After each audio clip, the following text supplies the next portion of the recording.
अवधूत चिंतन श्री गुरुदेव दत्त श्री स्वामी समर्थ। तुम्हा सर्वांचं आपल्या स्वामी शक्ती या चॅनलमध्ये मनापासून स्वागत आहे। स्वामी तुम्हा सर्वांच्या सर्व चांगल्या इच्छा पूर्ण करोत एवढीच स्वामींच्या चरणी प्रार्थना करते आणि आपल्या आजच्या या नवीन आणि सुंदर व्हिडिओला पुन्हा एकदा नव्याने सुरुवात करते। भक्तांनो, उद्या मार्गशीर्ष महिन्यातील शेवटचा दिवस बघा। उद्या मार्गशीर्ष महिना जो आहे तो समाप्त होत आहे, कारण उद्यापासून अमावस्येचा प्रारंभ जो आहे तो सुरू होत आहे। खरं तर संपूर्ण मार्गशीर्ष महिना हा माता लक्ष्मीची सेवा करण्यासाठी अत्यंत महत्त्वाचा मानला जातो। या महिन्यामध्ये स्नानाला आणि दानालाही तितकंच विशेष महत्त्व आहे। बऱ्याच लोकांना तुम्ही बघितलं असेल ज्यांनी धार्मिक स्थळी जाऊन स्नानाचं दानाचं पुण्य मिळवलं असेल।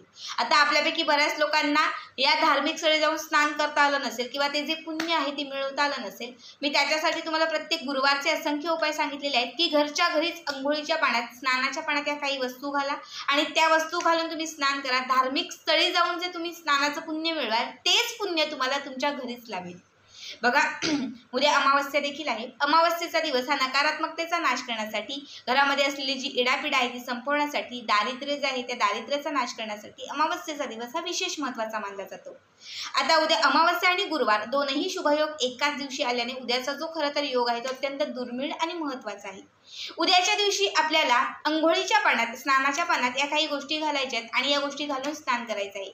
ज्या गोष्टी घालून जर तुम्ही स्नान केलं तर तुम्हाला संपूर्ण मार्गशीर्ष महिन्यात जे स्नानाचं पुण्य लाभणार आहे ते पुण्य तुम्हाला लाभेल। इच्छित मनोकामना पूर्ण होतील। तुमच्या आयुष्यामध्ये कुठले ग्रह अस्थिर झाले असतील तर ते ग्रह स्थिर होतील। तुमचा गुरुबळ जो आहे तो स्ट्रॉंग होईल आणि तुमच्या आयुष्यातील इडापिडा, दारिद्र्य, संकट, विघ्न या सर्वच वाईट शक्तींचाही नाश होईल। बघा, स्नान जे आहे ना ते स्नान म्हणजे कुठलीही पूजापाठ करत असताना किंवा कुठल्याही शुभ गोष्टींची सुरुवात करत असताना पवित्र स्नान खूप महत्त्वाचं असतं। तुम्ही बघत असाल घरी पूजापाठ जेव्हा करत असतो किंवा छोटीशी सत्यनारायणाची जरी पूजा असेल तरी आपल्याला ब्राह्मण अगोदर सांगतात तुम्ही अगोदर स्नान करून घ्या, किंवा जरी पूजेला बसतो तरी आपल्या अंगावरती गोमूत्र शिंपडतात, कारण आपलं शरीर शुद्ध असणं खूप महत्त्वाचं आहे।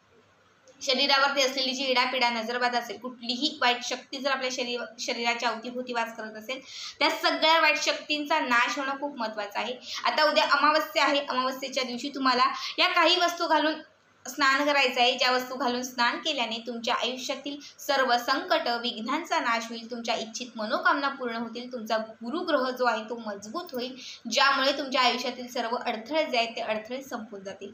आता कुठल्या वस्तू घालायच्या, स्नान कसं करायचं आहे हे सगळं ऐकण्यासाठी व्हिडिओ शेवटपर्यंत पहा आणि जे चॅनलवरती नवीन असतील त्यांनी लगेचच आपल्या चॅनलला सबस्क्राईब करा, कारण तुम्ही आपल्या चॅनल सबस्क्राईब केल्यामुळे मी पुढचे जे व्हिडिओ बनवेन ते सर्वात आधी तुम्हा सर्वांपर्यंत पोहोचतील। आता हे सांगायला नकोच की उद्या लवकर उठा। मला खात्री आहे की माझ्या सगळ्याच महिला ज्या आहेत त्या उद्या लवकर उठतील।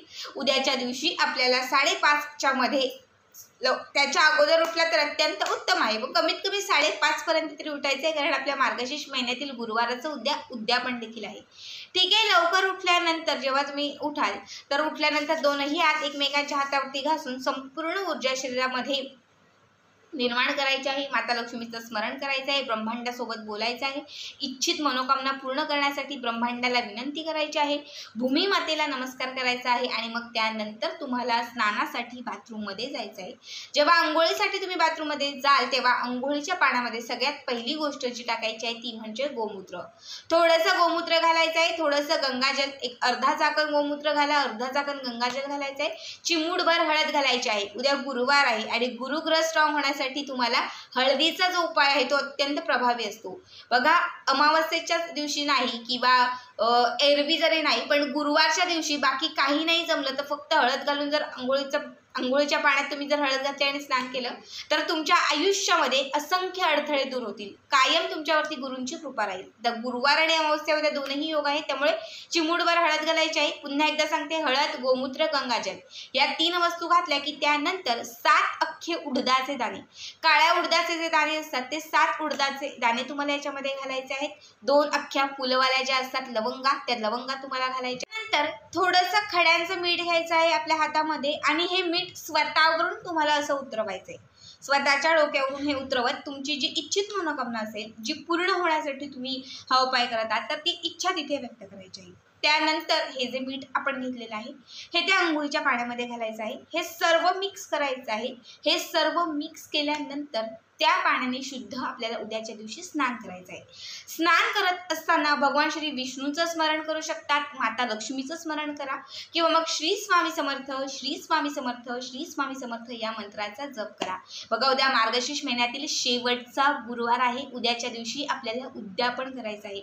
जर या पवित्र पद्धतीने तुम्ही जर स्नान केलं तर स्वतःचं शरीर पवित्र होईल, शुद्ध होईल. कुठलीही इडापिडा असेल, जर आपल्या अवतीभोवती कुठली वाईट शक्ती वास करत असेल, सगळ्या वाईट गोष्टींचा नाश होईल आणि तुम्ही जे मार्गशीर्ष महिन्याचं व्रत केलेलं आहे या संपूर्ण मार्गशीर्ष व्रताचं जे फळ आहे ते फळ तुम्हाला लाभेल. अत्यंत साधा आणि सोपा उपाय आहे. प्रत्येकाने उद्याच्या दिवशी या पद्धतीनेच स्नान करा. या काही वस्तू सांगितलेल्या आहेत त्या स्नानाच्या पाण्यात घाला आणि अशा पद्धतीने जर तुम्ही स्नान केलं तर नक्कीच तुमची सर्व संकटातून मुक्तता होईल आणि तुमच्या इच्छित मनोकामना पूर्ण होतील.